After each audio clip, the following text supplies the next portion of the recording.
حضرت آدم علیہ السلام کے دنیا میں آنے کے بعد ان کی اولاد دنیا میں خوب پھلی پھولی، لیکن ایک مدت گزر جانے کے بعد وہ لوگ خدا کو بھول چکے تھے اور ایک خدا کی بجائے انہوں نے مٹی اور پتھر کے کئی خدا بنا لیے تھے۔ نہ صرف ان کی عبادت گاہیں بتوں سے اٹی پڑی تھیں، بلکہ ہر گھر میں بت رکھے ہوئے تھے جن کی وہ پوجا کیا کرتے اور ان سے مرادیں مانگا کرتے تھے۔ حضرت نوح علیہ السلام نے اپنی قوم کو اللہ تعالیٰ کے احسانات جتلا کر سیدھے راستے پر چلنے کی تلقین کی اور اس بری راہ سے منع فرمایا جس پر وہ لوگ چل رہے تھے، اور ان کو یہ بھی بتا دیا کہ اگر تم بتوں کو چھوڑ کر ایک خدا کی طرف رجوع نہ ہوئے تو تم پر عذاب نازل ہونے کا خطرہ ہے، اور کہا کہ مجھے اللہ نے تمہاری طرف اپنا رسول بنا کر بھیجا ہے۔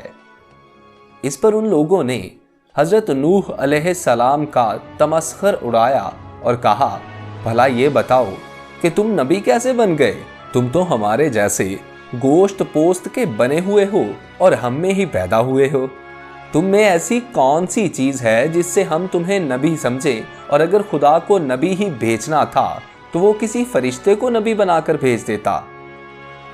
حضرت نوح علیہ السلام نے اپنی قوم کو پھر سے اللہ کے احسانات جتلائے اور کہا، تم کو چاہیے کہ ان بیکار بتوں کی پرستش چھوڑ کر ایک خدا کی عبادت کرو، اور میں اس کی تم سے کوئی اجرت نہیں مانگتا، تمہاری ہی بھلائی کے لیے تم کو نصیحت کرتا ہوں۔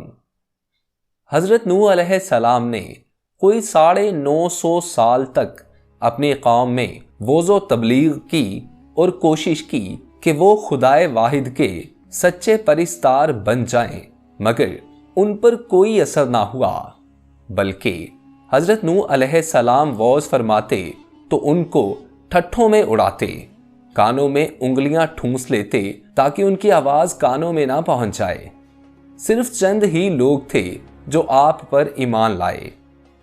قوم کی یہ سرکشی اور نافرمانی دیکھ کر حضرت نوح علیہ السلام نے اپنے رب کو پکارا کہ اے اللہ، میں تو اس قوم سے تنگ آ گیا ہوں، اب تو ہی ان سے بدلہ لے۔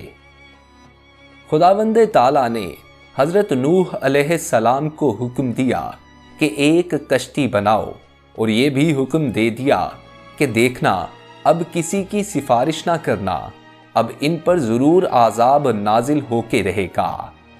حضرت نوح علیہ السلام خدا کے حکم کے مطابق کشتی بنانے میں لگ گئے۔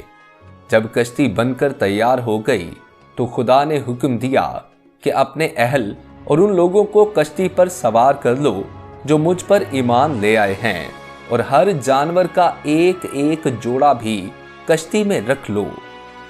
جب سب لوگ کشتی میں بیٹھ گئے تو خدا کے حکم سے موسلا دھار بارش شروع ہو گئی، زمین پر پانی بڑھنے لگا اور حضرت نوح علیہ السلام کی کشتی پانی میں تیرنے لگی۔ پانی بڑھا تو حضرت نوح علیہ السلام نے دیکھا کہ ان کا بیٹا پانی میں ڈوبنے لگا ہے۔ آپ نے اسے آواز دی کہ اب بھی آ جاؤ تاکہ خدا کے عذاب سے بچ سکو، مگر اس نے جواب دیا، تم جاؤ، میں کسی پہاڑ کی چوٹی پر چڑھ کر اپنی جان بچا لوں گا۔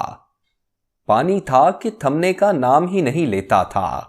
دنیا کے نافرمان اور سرکش لوگ اس سیلاب میں فنا کے گھاٹ اتر گئے، اور حضرت نوح علیہ السلام کی کشتی جودی پہاڑ کی چوٹی پر جا کر ٹھہر گئی۔ اب خدا کے حکم سے سیلاب تھم گیا اور زمین نے سارا پانی اپنے اندر جذب کر لیا۔ اب خدا نے حضرت نوح علیہ السلام کو حکم دیا کہ کشتی سے اتر جاؤ، تجھ پر اور وہ لوگ جو تجھ پر ایمان لائے ہیں ان پر ہماری رحمتیں برکتیں نازل ہوں گی۔ چونکہ اس طوفان میں دنیا کے تمام لوگ ہی فنا ہو گئے تھے، صرف چند لوگ ہی زندہ بچے تھے، اس لیے حضرت نوح علیہ السلام کو آدم ثانی بھی کہا جاتا ہے۔ ان کی ہی اولاد